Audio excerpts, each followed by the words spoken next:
Now we are joined in the Harvey Norman Lounge by editor of Beauty EQ, Trudi Brewer, who is here to share all of the secrets behind choosing the right foundation and how to use it to pinpoint, well, to get rid of the imperfections, should I say. Welcome, Trudi. Hi, Mel. How are you today? Very well. Let's talk foundations. Yeah. Where do you start to find the perfect foundation? I think the biggest problem is that women think they've found the perfect foundation and they wear it for 20 years. You really do need, I liken foundation to your foundation garments that you wear, your lingerie, you know, those things that you have to up, your Spanx for your face. Right. You have to update it every season. I mean, there's no point wearing the same foundation because your skin changes so much. But what happens if you find something that you really love? Well, yeah, that's okay, but you just need to make sure that you're actually wearing it the right way, and we can talk about some application tips. So really colour.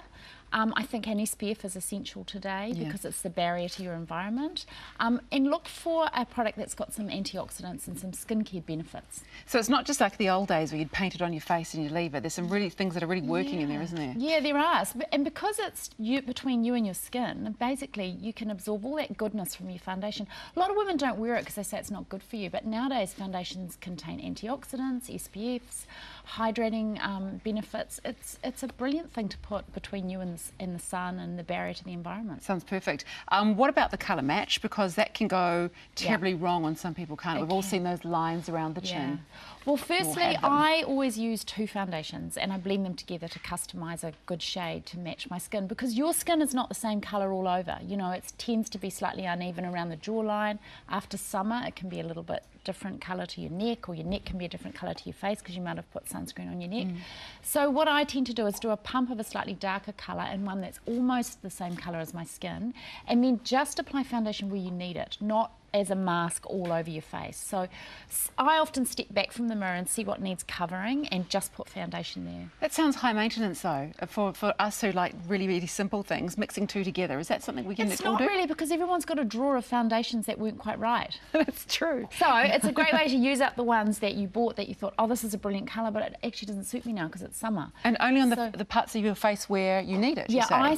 You should really start in the middle and work out. So if you put a little dot on the forehead, nose and chin and blend outward or fan outward, then you tend to use less makeup rather than starting on the cheeks like you would rub in a face cream. And that would also eliminate that sort of line that you get around the jaw, around the hairline too. That's right. What about age? Should that factor into your choice when you're choosing ones? It does factor into the choice, because once you start getting fine lines, often if you're wearing a heavier makeup or a heavier consistency, it tends to pull in those fine lines and it actually can be more aging.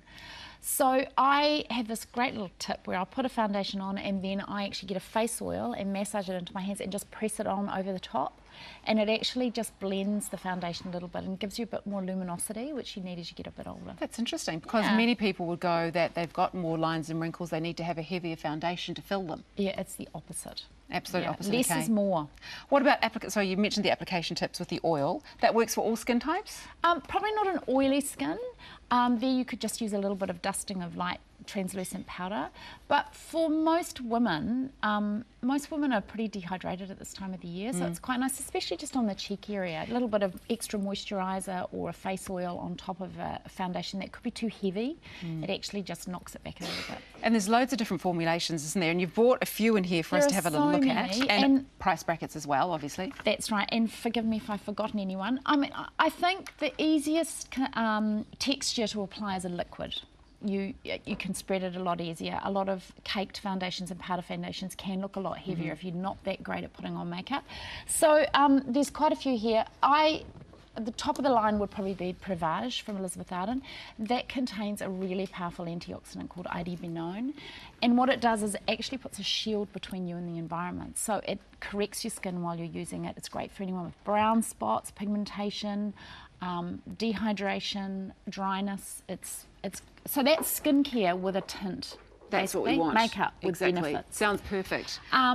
And then there's a new one from L'Oreal called Inflammable. No, it's not inflammable. Infallible. And that is actually a really great makeup for someone who does have a very uneven skin tone. It's not heavy. It's got a very silicone-like texture. Great. And just quickly, these last two here. And then Revlon, I bought that one in because it's brilliant. It's got a built-in concealer, the Colour Stay 2-in-1. Right. So if you don't know about matching your concealer and your foundation. And then this is just launching another one that I bought in for you to try, Mel. Oh, nice. And it's all about giving skin luminosity. So it's Synchro Skin Glow by Shiseido. It launches in March.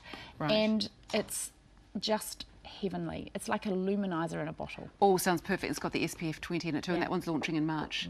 Okay, Yeah. well, lots of things to think about there. Thank you so Thanks. much, Trudi. Always Mel. great. Thank Now, for you. more of Trudi's tips, you can head to her website, beautyeq.co.nz.